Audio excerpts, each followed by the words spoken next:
عطا کرنے والے، مختلف مدارس، بے شمار درسگاہیں، ان کے نگران سرپرست محترم حضرت شیخ المشائخ حضرت مولانا قمر الزمان صاحب الہ آبادی کے خلیفہ و مجاز، بے شمار علماء کے مرشد و استاذ محترم، اہل گجرات کے دلوں کی ایک عظیم دھڑکن، سرزمین حجاز کے گرد و غبار جن کی آنکھوں کا سرما بنے ہوئے ہیں، کینیڈا، زامبیا، رینین، مڈاگاسکر کے بڑے بڑے دانشکدے جنہیں سلام خلوص پیش کرتے ہیں، جن کے حوصلے میں قطب مینار کی بلندی پائی جاتی ہے، لال قلعے کی دیواروں کا استحکام ہے، جن کا دامن بھوپال کی تاج المساجد کے تقدس سے مالا مال ہے، بمبئی اور پونا کی بہاریں جنہیں سلام کرتی ہیں، اندور کے لالا زار، پالنپور کے کوہسار، یو پی کے مرغزار جن کے دامن میں مچلتے ہیں، اور ادھر احمد آباد کا جھولتا مینار اور بھروچ کی تاپتی ندی کا جلال جن کا استقبال کرتا رہا ہے۔ اس سے میری مراد جامع الکمالات، مرجع القراء، رئیس القراء حضرت اقدس مولانا قاری و مقری محمد صدیق صاحب حفظہ اللہ تعالی کی ذات گرامی ہے۔ آپ سب اہل علم کو معلوم ہے کہ حضرت مختلف کمالات کی حامل ترین شخصیت ہے، محققانہ تحریر، خوبصورت ذوق و سلیقے کے حامل ہے، بے باک جلی اور صاف گوئی کے ایک بہترین انسان ہے۔ حضرت خواجہ معین الدین چشتی اجمیری رحمۃ اللہ علیہ کا ملفوظ ہے، جس شخص کے اندر 3 خصلتیں پائی جائے یقین جانو کہ اللہ کا ولی ہے۔ ایک دریا جیسی سخاوت، آج ہی کے جلسے میں آپ نے دیکھ لی، سورج جیسی شفقت، بڑے پیار محبت کرتے ہیں، زمین جیسی تواضع، انتہائی متواضع ترین شخصیت۔ اس ملفوظ کی روشنی میں اگر ہم دیکھتے ہیں تو حضرت میں یہ تینوں صفات بدرجہ اتم موجود ہے۔ ہم حضرت کی خدمت میں بسد احترام نازل عرض کرتے ہیں۔ صلی اللہ رسول کریم، اما بعد، قال النبی صلی اللہ تعالی علیہ وسلم ما من شفیع اعظم منزلة عند اللہ سبحانہ وتعالی یوم القیامة من القرآن لا نبی ولا ملک ولا غیر، او کما قال علیہ الصلاۃ والتسلیم۔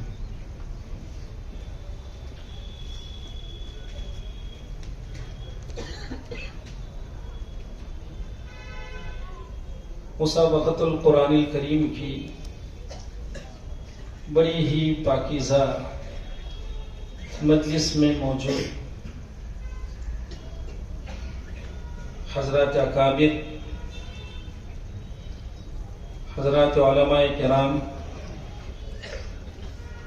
یہاں کی اس قدیم درسگاہ میں علوم نبیہ صلی اللہ علیہ وسلم کے حصول کے لیے اپنے آپ کو وقف کیے ہوئے مہمانان رسول صلی اللہ علیہ وسلم اور ان مہمانان رسول صلی اللہ علیہ وسلم کی ہمت افزائی، ان کے سروں پر اپنا دست شفقت پھیرنے اور اس شرف کو حاصل کرنے کی پاکیزہ نیتوں سے اس مجلس میں حاضر نیک نفوس میرے بزرگوں اور بھائیوں، اس مجلس کی شرافت کو اور اس کی رفعت کو کیا کہیے۔ اس مجلس کو اگر آپ مختلف ناحیوں سے دیکھیں تو اس کا کوئی جوڑ نہیں ملتا، تو اس کا ثانی نہیں ہے۔ ایک تو یہ مجلس صرف اور صرف اللہ رب العزت کے کلام میں مسابقت کے عنوان سے منعقد کی گئی ہے۔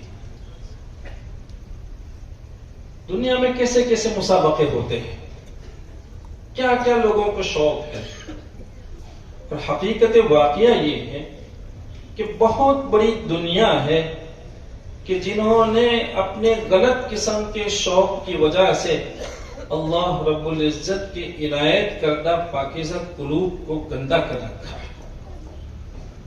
جب انہیں اللہ کی بارگاہ میں سوال ہوگا کہ بہت پاکیزہ قلب کے ساتھ اس دنیا میں بھیجا تھا، تو ظاہر بات ہے کہ پھر اس وقت ان کے پاس کوئی جواب نہیں ہوگا۔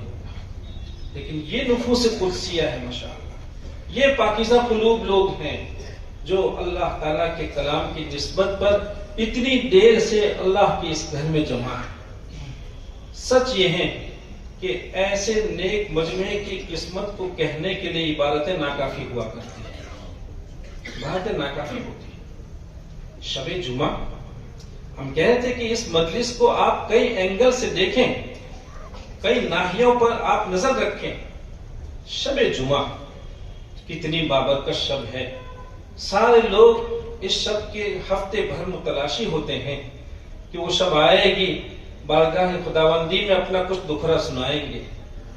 الحمدللہ ثم الحمدللہ، ایسی بابرکت شب میں ہمارے ان نیک نفوس بھائیوں نے ایسی پاکیزہ خوبصورت حسین مجلس کا انعقاد فرمایا۔ اللہ تعالیٰ انہیں ہماری طرف سے بہت جزائے خیر عطا فرمائے۔ میرے بھائیوں، پھر ایک ناحیہ ہے اس کا، جیسے بتلایا گیا کہ اس ادارے کی خشت اول ایسے نفوس قدسیہ نے رکھی ہے اور تقوی سے ایسے بھرے لوگوں نے اس کی خشت اول رکھی ہے، جن کا تقوی سینکڑوں لوگوں پر اگر تقسیم کر دیا جائے تو سینکڑوں قلوب پاکیزگی سے عبارت ہو جاتے ہیں۔ ان نفوس قدسیہ نے ایسی درسگاہوں کو وجود دیا تھا۔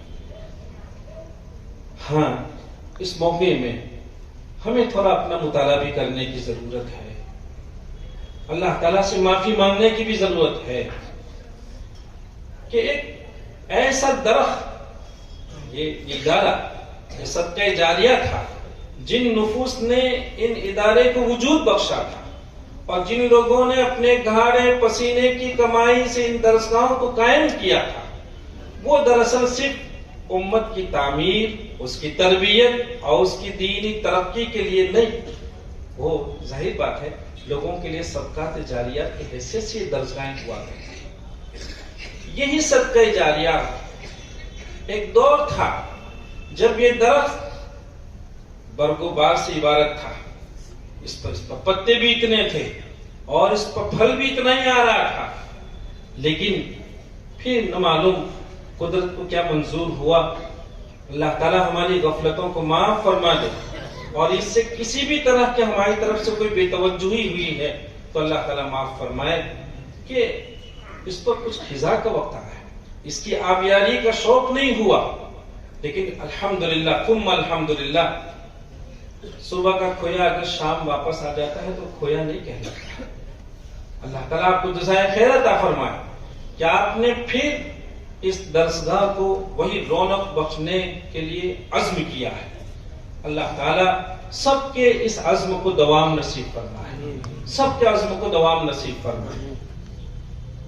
پھر اگر اس مجلس کو آپ دیکھیں تو اس مجلس میں جتنے بھی لوگ موجود ہیں وہ بہت قابل مبارکباد ہیں کہ ان حضرات نے صرف اپنے ایمان کا فکر نہیں کیا ہے، یہ وہ لوگ ہیں جو اس قوم کی، اس وقت جو قوم خستہ حالی سے ہے، اس خستہ حال قوم کے مستقبل کے لیے، اور وہ طبقہ جو اس قوم کا مستقبل کہلانے والا ہے، ان کے قلوب پر مضبوط ایمان کندہ کرنے کے لیے الحمدللہ یہ سارے لوگ موجود ہیں۔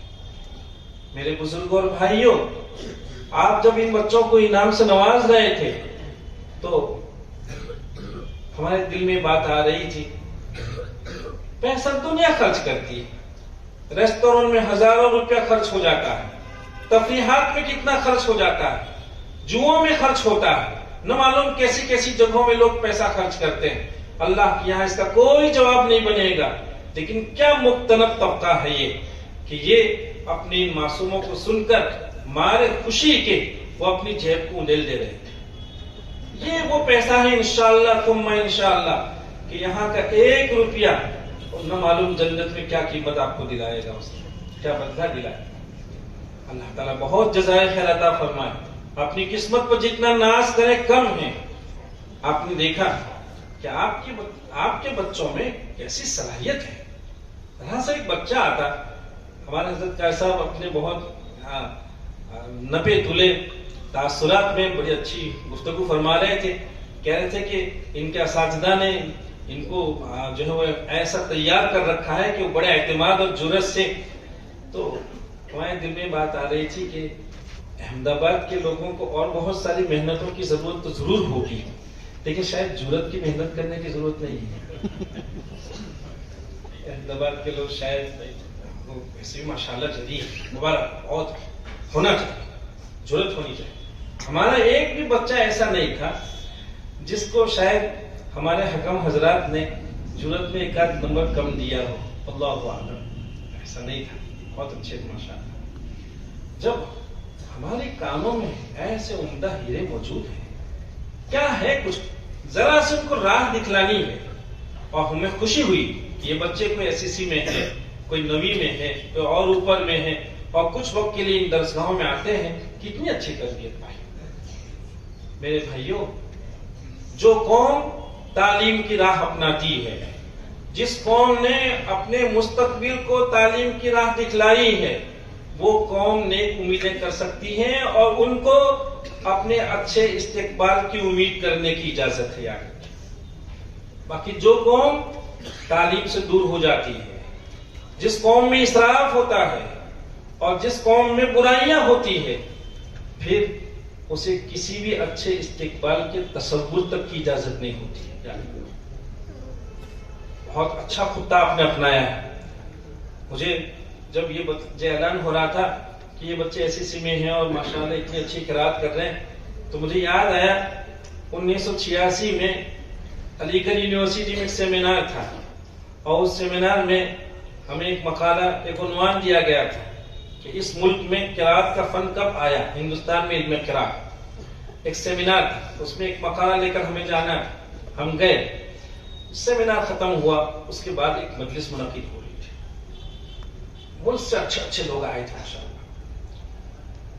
بہت اچھے لوگ, سلجھے ہوئے متدین لوگ, بہت اچھے لباس میں ملبوس باوقار لوگ.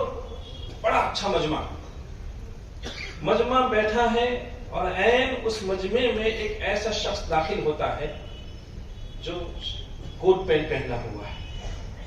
عجیب سا لگا, بغلوں میں کوبا جیسا لگ رہا ہے. وہ جوان اور کیمرہ لٹکایا ہوا. اب تو خیر ہر جیب میں کیمرہ ہے, اس زمانے میں ایسا نہیں ہوا کرتا تھا. وہ کیمرہ لٹکا کے کوٹ پینٹ میں ملبوس, ایک خاص قسم کی ٹوپی ملیشین.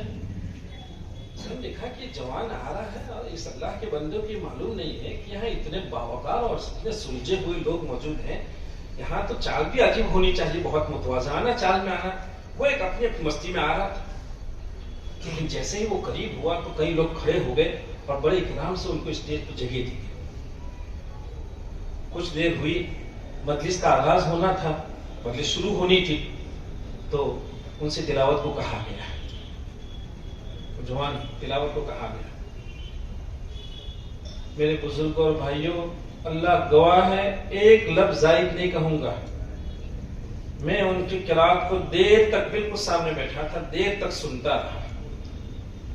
کیا تلاوت تھی اس جوان کی, اور اس کے ساتھ ساتھ لوگوں کی آنکھوں کا مطالعہ کرتا رہا کہ لوگوں کو اس کی قرات کا کیا اثر ہے. میں نے دیکھا کہ تقریباً ساری آنکھیں نم ہو گئی تھی. بہت لوگ تھے جو اپنے آپ کو سنبھال نہیں پا رہے تھے. عجیب جوان, کیمرہ لیا ہوا, اور اس کی قرات میں ایسا حسن, ایسی جاذبیت, ایسی تاثیر, اور اس کے لہجوں کا جو کمال تھا وہ سننے سے تعلق رکھتا تھا. بہت دیر تک پڑھتے رہے. انہوں نے روایت ورش میں تلاوت کیا تھا. مجمع ختم ہوا, جلسہ ختم ہوا, اور ان سے ہماری ملاقات ہوئی. ہم دونوں دیر تک کھڑے گفتگو کرتے رہے, کچھ سناتے رہے, کچھ سنتے رہے. ہم نے ان سے پوچھا کہ آپ کیا کر رہے ہیں. یہ سنانے جا رہا ہوں. اس نے کہا کہ ہم کالج کے طالب علم ہیں. وہ کسی ادارے کا طالب علم نہیں تھا, وہ کسی ادارے کا طالب علم نہیں تھا. اس کا نام تھا حاجی محمد یوسف, اس کا نام تھا, وہ جوان کا. میں نے کہا آپ کالج میں ہیں اور آپ اتنا عمدہ تلاوت کر رہے ہیں, سارے قرہ یہاں تھے, وہ آشاش کر رہے تھے آپ کی تلاوت پر. تو کہنے لگے کہ اللہ تعالیٰ نے ایک بہت بڑے مربی کی صحبت سے مجھے نوازا ہے. کہا میرے استاذ وہ لہجوں کا وہ کمال رکھتے ہیں. تو میں نے کہا آپ کتنے سال سے مشق کر رہے ہیں. تو کہا پچھلے 3 سال سے میں نے یہ راہ اپنائی ہے. لیکن میرے بزرگوں اور میرے بھائیوں یہ حقیقت واقعہ ہے کہ اس وقت کی بات کر رہا ہوں کہ اگر اس جوان کو ہمارے بڑے بڑے قرا سنتے تو اس کی قدم بوسی کرتے، اتنا ان کا تلاوت کرنا۔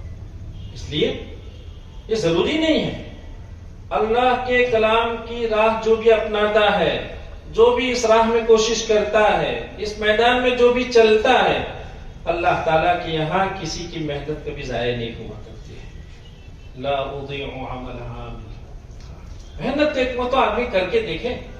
ہم جاتے ہیں برطانیہ، سال ہر سال سے وہاں کے مسابقوں میں جاتے ہیں، میں نے دیکھا وہاں مسابقوں میں آنے والے جوان، وہ کوئی کالج میں ہے، کوئی یونیورسٹی، کالج نہیں یونیورسٹی کے طلبا، اور وہ پورے قرآن کریم کے حفظ کے مسابقوں، انہیں معلوم ہے کہ یہ لائیو مسابقہ ہے، پوری دنیا میں اس کا ٹیلی کاسٹ ہوتا ہے اور وہ ایک مدت تک محفوظ رہنے والا ہے، اور میں مسابقے میں پڑھ رہا ہوں اور اچھے اچھے حکم موجود ہوتے ہیں، اور جب وہ تلاوت کرتے ہیں سننے سے بات، ہم نے ابھی آ کے کہا کہ ہمارے جامعات اس کی مثال نہیں رکھتے ہیں۔ کمال کی بات ہے کہ جو بچے 24 گھنٹہ درجاتی حفظ میں ہیں، قرات میں ہیں، لیکن ان بچوں کا ہمارا کوئی ایک طالب علم ان بچوں کا مقابل نہیں ہو سکتا، تو کیا ہوتا ہے؟ اس لیے آپ بچوں نے جو راہ اپنائی ہے، آپ کو کلاسیکل لوگوں کو سننے کا موقع جو آپ فراہم کیا جا رہا ہے، اس طرح کی مجالس کو منعقد کر کے وہ جوان جنہوں نے ایسی نیک راہ برسوں سے اپنائی اور برسوں سے اسی کو اپنا فن قرار دیا، آپ دیکھتے ہیں، دیکھیے ایک آدمی کوئی ترقی کبھی کر لیتا ہے، کوئی کمال حاصل کر لیتا ہے، لیکن کمال کو ایک طویل عرصے تک لے کر اور اس کو باقی رکھنا یہ کرامت سے کم نہیں، ورنہ کمال لوگوں کو ہضم بھی نہیں ہوا کرتا ہے، کمال کے لیے ہضمہ بھی چاہیے، لیکن یہ وہ جوان لوگ ہیں ماشاءاللہ کہ انہوں نے اس کی قدر پہچانی، تو اللہ تعالیٰ نے یہ کمالات ایک مدت سے ان کے حصے میں فرما رکھے ہیں، اور ان نیک دل بھائیوں نے اس مجلس کو منعقد کر کے ایسے کلاسیکل لوگوں کو سننے کے مواقع ہمیں فراہم کرنا ہے۔ قرآن کی تو اس کی تو بات ہی عجیب، قرآن تو جو آدمی تلاوت کرتا ہے تو سننے والوں کے دلوں میں بھی، خود پڑھنے والا ہے۔ جب یہ تلاوت کر رہے تھے مجھے یاد آیا کہ جب کتنا ہی گناہ کا جہاں مجموع میں کہا جا رہا تھا کہ بھئی رمضان کا مہینہ ہے، ہمیں قرآن کریم کو سیکھنا چاہیے اور تلاوت کرنی چاہیے اور صحیح پڑھنا چاہیے، سب ماشاءاللہ اچھی دعوت کی جا رہی تھی۔ میرے بھائیوں، ایک مرتبہ قرآن سے اپنا تعلق کر کے تو دیکھیے، قرآن کریم سے تعلق چین اور تمانی میں سی بار ہوتا ہے۔ جس کا قرآن سے رشتہ ہو جاتا ہے، قدرت سارے چین اس کے حصے میں کر دیا کرتی ہے۔ مجھے یاد آ رہا تھا کہ قرآن کریم نے گویوں کی زندگی بدل دی، قرآن کریم نے گویوں کا تعارف بدل دیا۔ مولا علی قاری رحمۃ اللہ علیہ نے اپنی شرح مشکاۃ شریف میں واقعہ لکھا ہے کہ کوفہ کی گلی میں اس زمانے میں حضرت عبداللہ بن مسعود رضی اللہ تعالیٰ عنہما کے زمانے میں کوفہ کی گلی میں کچھ لوگ تھے جو حلقہ لگائے ہوئے مینوشی میں تھے، شراب کی مجلس لگی ہوئی تھی، اور ایک جوان گویا تھا، بہت خوبصورت آواز کا حامل، اللہ تعالیٰ نے بڑی خوبصورت آواز اس کو دے رکھی تھی، لیکن اسے معلوم نہیں تھا کہ یہ عطیہ کس کا ہے اور اس عطیے کا کیا مصرف ہوا کرتا، اسے معلوم نہیں تھا۔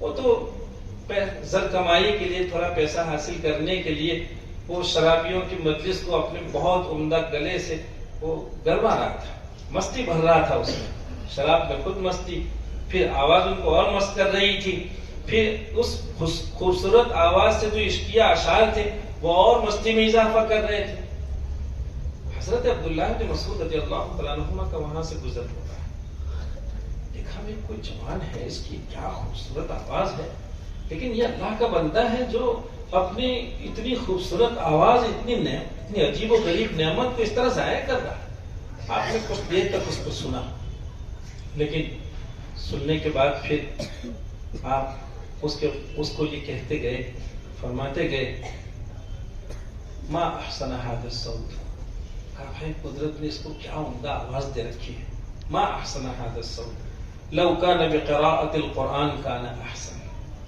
کہا کاش کہ بجائے اپنی اتنی خوبصورت آواز کو ایسے گندے اشعار میں ضائع کرنے کے اللہ کے کلام میں مصروف کرتا تو اس کے دل کی دنیا بدلتی، لوگوں کی دنیا بدلتی، اس کی آخرت سنورتی، لوگوں کی آخرت بھی سنور جاتی۔ وہ اتنا کہہ کر آپ تشریف لے گئے۔ کون کہہ گیا؟ جو صحبت نبی صلی اللہ علیہ وسلم میں جس کو اتنا لمبا عرصہ گزارنے کا موقع ملا، جو قلوب کو سیکل کیے ہوئے، وہ اللہ کا ایک بندہ ایسے جملے کہہ کر گیا۔ وہ جملے کہیں ایسے ہی تھوڑی رہ سکتے تھے۔ گویے نے دیکھا کہ کوئی تھا اور کچھ کہہ کر گیا ہے، تو اس نے باہر آ کے لوگوں سے پوچھا کہ من کان و ما قال، کہ یہ کون تھے، کیا کہہ رہے تھے؟ کہا یہ اتنے بڑے صحابی رسول تھے اور یہ تمہارے باب میں یہ کہہ گئے کہ تمہاری اتنی عمدہ آواز اور تم اس طرح ضائع کر رہے ہو۔ کہا اس کا تو اصل مصرف تو قرآن کریم تھا۔ بس اس کی زندگی میں انقلاب آ گیا۔ دیکھیے میرے بزرگوں اور بھائیوں، قرآن کی راہ جو اپناتا ہے اللہ اس کی زندگی میں کیسا انقلاب لاتا ہے۔ کیا ہوا کہ وہ گویا جو شرابیوں کی مجلس میں مستی پیدا کر رہا تھا، پھر اس کی زندگی میں کیسا بدلاؤ آیا۔